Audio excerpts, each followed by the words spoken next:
স্বপ্ন আছে কিন্তু শুরু করার এনার্জি নেই। আপনিও কি বারবার বলেন আজ না কাল থেকে করব? বন্ধু, মোটিভেশন আসার জন্য অপেক্ষা করলে স্বপ্ন শুধু স্বপ্নই থেকে যাবে।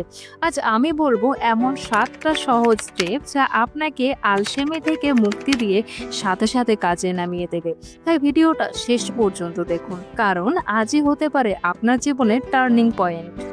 নাম্বার ওয়ান, নিজের ব্রেনকে বোঝো কেন এটা রেজিস্ট করে। তোমার ব্রেন একটা কমফোর্ট সিকিং মেশিন। এর কাজ হলো কষ্টকে এড়িয়ে যাওয়া, মজা খোঁজা আর এনার্জিকে বাঁচানো। মানে যে কাজ তোমার বোরিং মনে হবে, কঠিন মনে হবে বা নতুন কিছু প্যাটার্নের, দিমাগ ন্যাচারাল ভাবে সেটাকে এড়িয়ে যাবে। তাই যে কোনো টাফ কাজের সবচেয়ে টাফ পার্ট হলো শুরু করা। যেমন ঠান্ডা পানিতে ঝাঁপ দেওয়ার আগে দ্বিধাবোধ হয়, কিন্তু একবার ঝাঁপ দিলে বডি সেটা অ্যাডজাস্ট করে নেয়। ঠিক তেমনি কাজ একবার শুরু হলে বডি আর ব্রেন সেটাকে খুব ইজিলি মানিয়ে নেয়। নাম্বার সেকেন্ড, স্নান করার মতো হ্যাবিট বানাও।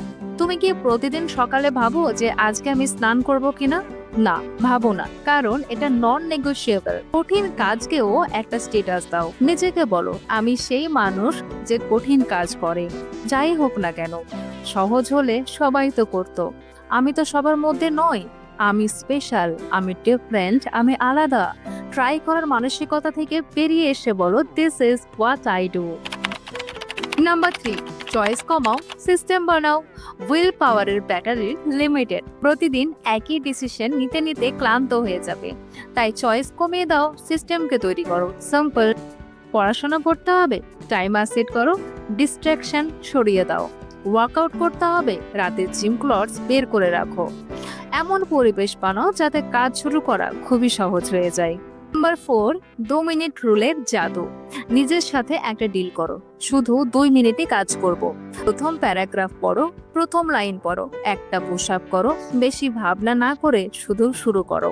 প্রায় সব ক্ষেত্রেই দেখবে তুমি 2 মিনিটের চেয়ে বেশি করে ফেলেছো, কারণ মোমেন্টটা তৈরি হয়ে গেলে থামা মুশকিল হয়ে যাবে। Number five, 5 second countdown.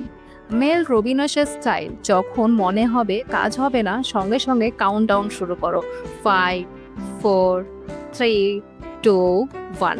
তারপর ওঠো আর কাজ শুরু করো। এটা তোমার ওভার থিঙ্কিং বন্ধ করে দেয় আর সঙ্গে সঙ্গে অ্যাকশন নেওয়া সহজ হয়ে যায়। নাম্বার সিক্স, রিওয়ার্ড দাও কিন্তু কাজের পর। ব্রেন রিওয়ার্ড পছন্দ করে। নিজেকে বলো এই কাজ শেষ হলে কফি খাবো বা একটা এপিসোড দেখবো। কিন্তু রিওয়ার্ড শুধু কাজের পরই দেবে। আগে দিলে ব্রেন শিখে যাবে দেরি করলেও রিওয়ার্ড মেলে, আর এই অভ্যাস বদলাবে না। নাম্বার সেভেন, অস্বস্তির সাথে বন্ধুত্ব করো। যে কাজ কঠিন লাগে সেটাই তোমাকে আগে করতে হবে, আর যে কাজ সত্যি কঠিন লাগে তোমার মনে হয়, আর সেই কাজটাই কিন্তু তোমাকে গ্রো করায়। চ্যাম্পিয়নরা প্রতিদিন মোটিভেটেড ফিল করে না, কিন্তু তারা প্রতিদিন উপস্থিত হয়, কনসিস্টেন্সি বজায় রাখে। তেমনি জীবনে অস্বস্তি তোমার চরিত্র তৈরি করে। তাই পরের বার যখন মনে হবে কাজ কঠিন, নিজেকে বলো এটাই আমাকে সবার থেকে আলাদা করে। একটা কথা বলি, মোটিভেশনের জন্য অপেক্ষা করো না। এটা একটা অতিথির মতো, কিন্তু অ্যাকশন তোমার স্থায়ী সঙ্গী। আর যদি ফোন স্ক্রল করতে গিয়ে এই ভিডিও পেয়ে যাও, এটা কিন্তু কোনো কাকতালীয় নয়, এটা উপরওয়ালার মেসেজ। তোমার স্বপ্ন অপেক্ষা করছে, শুধু একটা ছোট্ট পদক্ষেপ নেওয়া দরকার। ল্যাপটপ খোলো, বই হাতে নাও বা পুশ আপ মারো, কিন্তু শুরু করো এখনই। কারণ সফল মানুষেরা সাথে সাথে অ্যাকশন নেয়, আর যারা মুডের জন্য অপেক্ষা করে তারা পিছিয়ে যায়। তোমার স্বপ্ন এখন ছোট্ট চিঙ্গারি। প্রতিটি ছোট্ট কাজ সেই চিঙ্গারিকে আগুনে পরিণত করবে।